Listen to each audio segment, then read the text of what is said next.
Komisi Pemberantasan Korupsi dan pihak kepolisian terus berupaya memberantas korupsi di Indonesia. Sepanjang tahun 2021, operasi tangkap tangan berulang kali terjadi. Sejumlah kepala daerah dibui karena korupsi.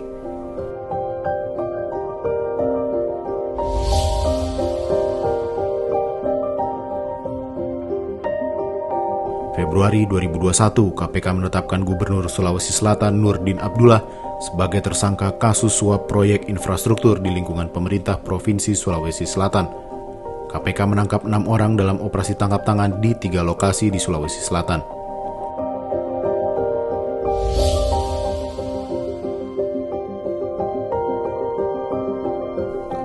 April 2021, Bupati Bandung Barat periode 2018-2023 AA Umbara Sutisna ditetapkan KPK sebagai tersangka dugaan korupsi pengadaan barang tanggap darurat bencana pandemi COVID-19 pada Dinas Sosial Kabupaten Bandung Barat, Jawa Barat tahun 2020. Selain AA Umbara, KPK juga menetapkan 2 tersangka lain yakni Andri Wibawa yang merupakan anak AA Umbara dan pemilik PT Jagat Dirgantara M. Toto Gunawan.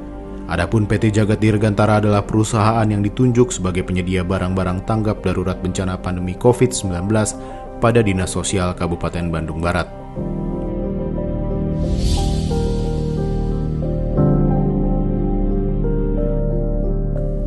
Mei 2021, KPK menetapkan Bupati Nganjuk Novi Rahman Hidayat bersama ajudan dan 4 camat sebagai tersangka kasus suap pengisian jabatan di pemerintah Kabupaten Nganjuk, Jawa Timur. Uang tunai sebesar Rp647.900.000, 8 telepon genggam dan buku tabungan atas nama Tri Basuki Widodo disita sebagai barang bukti.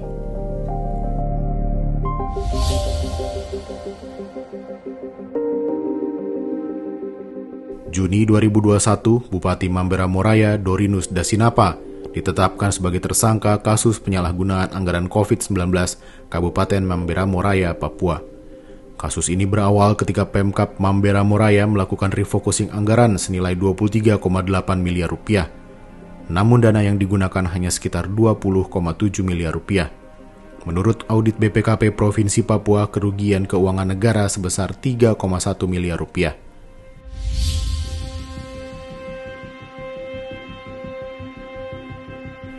Agustus 2021, KPK menetapkan Wali Kota Tanjung Balai periode 2016-2021, M. Syahrial sebagai tersangka korupsi lelang mutasi jabatan di Tanjung Balai, Sumatera Utara.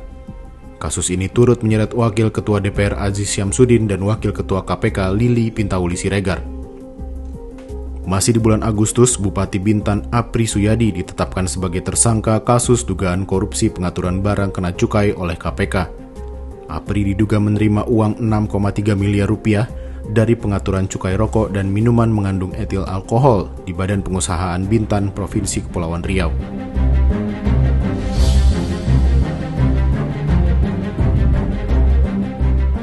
September 2021, KPK menetapkan Bupati Banjarnegara Budi Sarwono sebagai tersangka kasus dugaan korupsi terkait pengadaan barang dan jasa di pemerintah Kabupaten Banjarnegara, Jawa Tengah, tahun anggaran 2017-2018. Ia diduga menerima suap sebesar Rp2,1 miliar terkait proyek infrastruktur di Banjarnegara.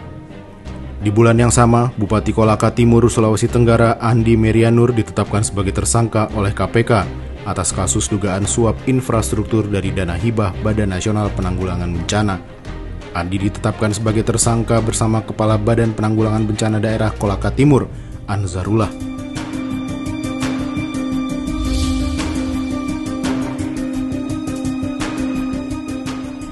Oktober 2021, KPK menetapkan Bupati Probolinggo Puput Tantrianasari dan suaminya Hasan Aminuddin sebagai tersangka kasus dugaan tindak pidana pencucian uang dan kasus suap seleksi jabatan di lingkungan pemerintah Kabupaten Probolinggo, Jawa Timur, tahun 2021. Total ada 20 orang lain yang terjaring operasi tangkap tangan. Sebelum tertangkap, Hasan menjabat sebagai anggota DPR.